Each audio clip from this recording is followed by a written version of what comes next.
અને જે અનુભવથી ભાંખ્યા એટાણે તમને પ્રગટ દેખાય છે કે નથી દેખાતું?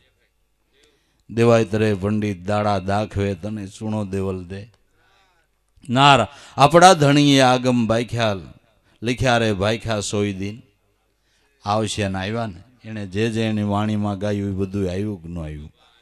અટાણે જે મરી સામ જોવો એમ દેખાય છે કે નથી દેખાતું? હે એ કેદી વ્યાસ મુનિએ મહાભારત લખ્યું છે. મહાભારત વ્યાસ મુનિએ કેદી ઠેઠ લખ્યું છે. મહાભારતના છેલ્લા રોહિણી પર્વની અંદર વ્યાસ મુનિએ એવું લખ્યું છે કે કળિયુગની અંદર માતા પિતા એના છોકરાઓને ટૂંકા લુગડા પહેરાવશે. મહાભારતમાં લખ્યું છે. અઢાણ ટૂંકી ફેશન ચાલી, જેટલા ટૂંકા એટલા હારા. જેટલા ટૂંકા ઢાંઢા જેવી ડોહ્યું અહીં સુધી પહેરીને નીકળે. અરે બળો કાવેલા હાર મરો.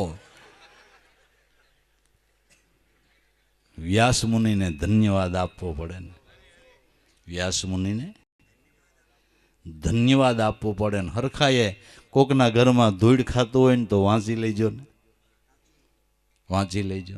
આપણે ક્યાં શાસ્ત્રોના અભ્યાસ કરવાનો ટાઈમ છે? ચોખ્ખું લખ્યું છે. એક બાપ 4 દીકરાને હાસવશે પણ 4 વાહે એક નહીં હસવાય. એ મહાભારતમાં લખ્યું છે.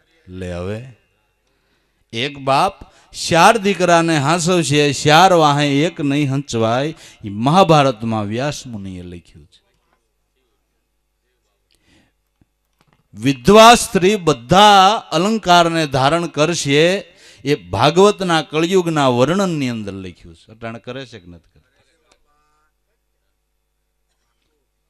કળિયુગની અંદર મેઘ વીજળી વાળા થઈ જાય એ કળિયુગના વર્ણનમાં વ્યાસ મુનિએ લખ્યું છે. અટાણે વીજળી વાળા મેં છે કે નથી? વરહે ઓછો ને વીજળી જાજી ક્યાંક ખાબકી જ હોય. જુઓ સંતોના બોલેલા વચનો જુઓ. આ જ્ઞાનનું અંજવાળું. વાજવાળા ગેબકા વણ ચંદે વણ સૂર. ચંદ્રનું નહીં, સૂર્યનું નહીં, કોઈ દીપકનું નહીં, અનુભવનું અંજવાળું. વાજવાળા ગેબકા વણ સંદે વણ સૂર. રોમ રોમ રંગ એનો લાગી રહ્યો. નક્ષિક પ્રગટ્યા છે નું રોમે રોમની અંદર. જેને નામનું ધ્યાન પ્રાપ્ત થયું એના રોમે રોમની અંદર એની